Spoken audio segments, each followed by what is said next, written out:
Welcome to the channel. This is Steel City Knives. Right, we're going to be having a look at this knife today. Not so much this particular knife. We're going to be having a look at this pattern. We're also going to be talking a bit about GEC. But people will tell you on Discord, if a second-hand GEC comes up in the UK, I'm all over it. I'll jump on it straight away. Not so much with this one. It took me a while to pull the trigger. One, because I've got a lot of McCarter covered GECs already, and two, I wasn't that familiar with this pattern. And then I went away and did some research on it, and then I was tripping over myself to pick it up because it is such a phenomenal pattern, and that's why I want to sort of do a video on it and talk about it more. Now, obviously, Sheffield made some, Zollinger made some, but it seems to be predominantly produced a lot in America. And American cutlery companies love this pattern, so we're going to be sort of deep diving into that a bit. There's a lot of jackknives out there, and they've all got different pattern names. This one being called the Eureka jack, very much like a dogleg jack, but this two distinguishing features that separate it is this brilliant swell here. It's almost like a point, and it's just really beautifully done, and it makes sense when it's in the hand. And then it's got this more bulbous end rather than the dog leg. But yeah, just a phenomenal, really interesting pattern. I love the blade configuration. I've got a sort of a fat spear and then a coping blade. But a pattern that's not really made much anymore, but is a brilliant pattern and very interesting. So we're going to be talking a bit about that. I want to say thank you to the guy that sold this out of his collection. I didn't okay if it was all right to say his name, but you know who you are, and I appreciate that very much. Thank you very much.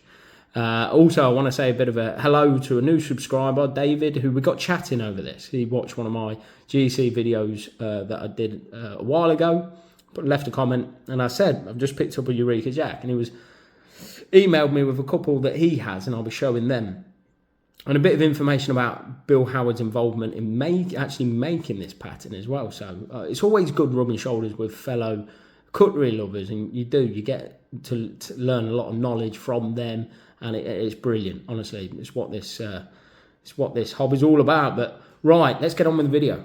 We have a bit of a walk around mine. So the one I have is the Tidioute. So we'll go through the range. I've done this in a previous video, but you never know who's watching. So we'll go through. So essentially, GEC do 4 ranges of knives. Well, 4 brands, if you think about it.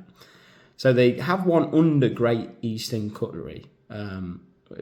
Just called Great Eastern Cutlery, and that is stainless steel blade. So they don't just do carbon, but this is sort of the line that sort of just focuses on the stainless steel blade. I'll put some pictures up now.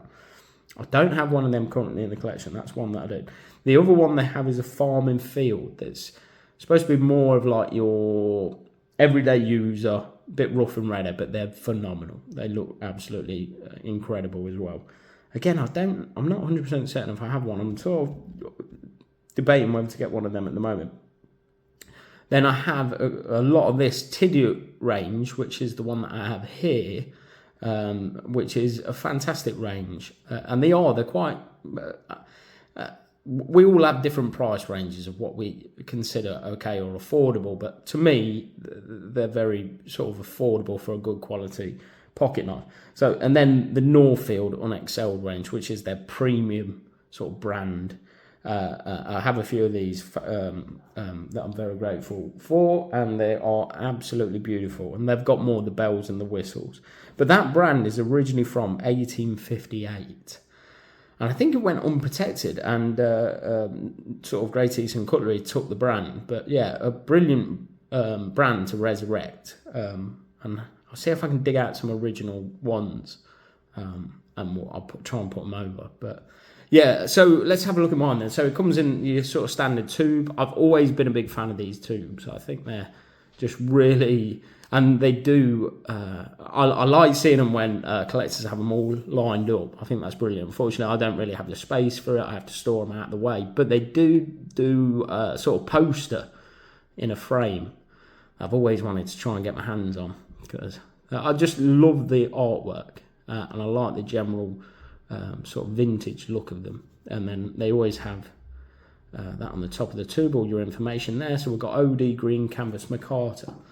So I seem to get a lot of McCarter GECs in my collection, it's not necessarily the cover choice that I want, but GEC especially are one of those brands, because they're so sought after and they don't produce a great deal. It's not like your standard. You go onto a site and you can pick and choose and deliberate what you want, and put something in your basket. You sort of, I almost feel like you get what that is about or is available. So sometimes what your collection is not always sort of your dream Great Eastern collection, Great Eastern Cutlery collection. It's kind of what you could get hold of, but I'm still grateful to have the ones that I've got. I've had some for some amazing prices. I've had some expensive ones as well, but I'm pleased with the collection. It will forever grow. Talking to David, and that's what I love about this channel, is meeting fellow, enthusiasts. He told me he got into them sort of, was it 2019, I want to say. He told me when he got into them, and he said it's just been like a one after the other. So he sounds like he has a pretty impressive collection, to be fair. And he's given me some, and meeting like-minded people and people like David, it's brilliant, because he gave me some brilliant information on the pattern. He said Bill Howard Bill Howard obviously owns the company, but he's somebody that I believe is quite a hands-on person anyway. A few of the factory tours I've watched of his, I've seen him actually, and that's what he started out. And obviously he's got a really good background in cutlery, worked for some phenomenal companies, Queen, and just has such pedigree. But he had a real big part of making this Eureka Jack. So it's brilliant information that you get when you start talking to people in the community. But thanks for that, David. And he has some beautiful examples of these. And hopefully I will get another, but I think I'll end up using this myself. Just because it's a beautiful knife. I always find with my carbon steel knives, I tend to use them anyway, just because of where I live anyway. It just helps to get that patina barrier on them. A lot of people, I'm not opposed to stainless. I'll be honest with you, as a collector, I like stainless, because you start to build up a lot of knives. Stainless knives you can kind of put away and not worry about, but with carbon steel knives, even if you have them in a protective atmosphere, it's always good to check on them and make sure they're okay. But yeah, stainless is pretty much, you can walk away and it'll be fine. So stainless has a lot of benefits to a collector, definitely. But yeah, the fit and finish, I like Mikasa in some respects, how it changes, because it will dry out and it has a completely different look. So I've just given this a touch of oil. But yeah, it's got, what do they call this? The oval shield that is pinned. Love the fit and finish. For a handmade knife, they are consistently brilliant. GEC, like Boca are consistently brilliant. GEC is one of those brands that is absolutely. Now I'll show you the. It's 1095 carbon steel on this, a sort of satin finish blade, which I quite like. They're both favouring the pile side, but that doesn't really bother me. You can see there on that coping blade. Neither are rubbing. Like I said, the pulls are very light, and looking at a lot of videos, because I did the standard thing where you buy a knife and then you go and watch 101 videos on it. So it seems to be quite a common thing that the pulls are light. Now that doesn't bother me too much. I love all my knives, I'll be honest with you, and especially when I do research on them and I learn a bit about the history and things like that. So I can forgive a lot on a knife. So and some people prefer a weak pull, and this, I never know what number to give it. And I'm quite unsure how people do really, but I can tell you it's a weak pull. It's not a nail breaker by any stretch of the imagination, which isn't a bad thing, because you are using those nail nicks. There's nothing. It's not a pinchable knife, especially being a two-bladed. So you definitely need those nail nicks. But yeah, a brilliant knife. I love this spear point. I spoke on my last video of all spear points being slightly different. I'd say this is like a fat spear as it comes out a bit here. But yeah, really, and you know me, you know my channel. I love a spear point. I love a coping blade, to be honest. I think it's a really underrated blade shape. And just, yeah, really impressed with this one. I need to touch on this really, because I've said it before and I'll say it again, but I feel like, and I never really know who to direct this at, but I like knife forums. I know Discords have sort of overtook them now. And Discords are brilliant. They're such a way to connect with fellow knife enthusiasts around the world, and they really have opened up the hobby for me and a lot of people. And they are good, and essentially it's a live version of a knife forum. But knife forums seem to be more centered, more with a Discord. There can be several conversations going off all at the same time, but with a knife forum, it's a dedicated sort of thread to a subject, and what you find is it's exactly the same as sort of a Discord. You've got some real hardcore cutlery fans. They have a resource of their own. We all have cutlery books, old catalogues and things like that, and this Eureka Jack has got some brilliant threads out there. There's one chap that wanted to know exactly the first, if anybody could tell him the oldest catalogue they had with this in. He was trying to track down where the first sighting and the company that first made the pattern, which I just thought was brilliant. And everyone was sort of putting their pictures of old catalogues they had and things like that. I just love stuff like that. I am such a knife geek, trust me, but and I love it, and I think they're a brilliant resource. And like I said, there's a lot of older ones on there, still on there. All About Pocket Knives have their own blade. I'll put a few up now of hopefully the Eureka Jack topics as well. And then I always say this as well: build your cutlery books up, because they're a brilliant source. No one seems to be making them anymore, and there were some phenomenal ones, and they're going up in price all the time. So, and they're only going to go up, I think. So get them now while you can at a really reasonable price. And there's so much information in them. And then I go to YouTube, because I like, everybody's got a different opinion. I love seeing a lot of different examples of that pattern, or I watched a few of this particular knife, so it's good to see other people's opinions on things. I know the Rosecraft blade guys don't like you to have an opinion. I just get that one in there, but generally it's good to see what everybody else thinks of a brand, and their opinion of it and things like that. So and it gives you food for thought on your knife. So and YouTube's always a bit more light-hearted, and a bit more frank, I always think, as well, and probably more entertaining than sticking your head in a book or trawling through knife forums. But yeah, right, let's get on to the next bit. Great Eastern Cutlery goes above and beyond with their official website, as far as I'm concerned, and they sum up why I love cutlery. You can look at the knife that's in front of me here, and it's a brilliant functional knife on paper. It's brilliant, but I like the depth to cutlery. I like the history. I like the background stories. And Great Eastern Cutlery, I've said it before and I'll say it again, the American tang stamps, the tang information on it, are phenomenal. They really are the best in the world. They give you so much information.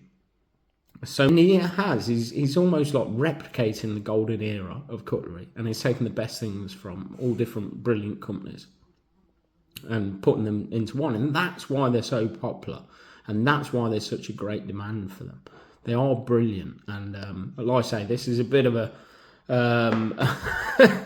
gushing video to them. But let's have a look at their official website, because like I say, it goes above and beyond. There's so much information on there that you can use, and like here's their tang information. You break it down into like 3 bits basically. The first bit's the pattern sort of identification. The second is like the blade configurations, and the third bit is the year. It's very simple but brilliant, and they have all the information of their shields on their website.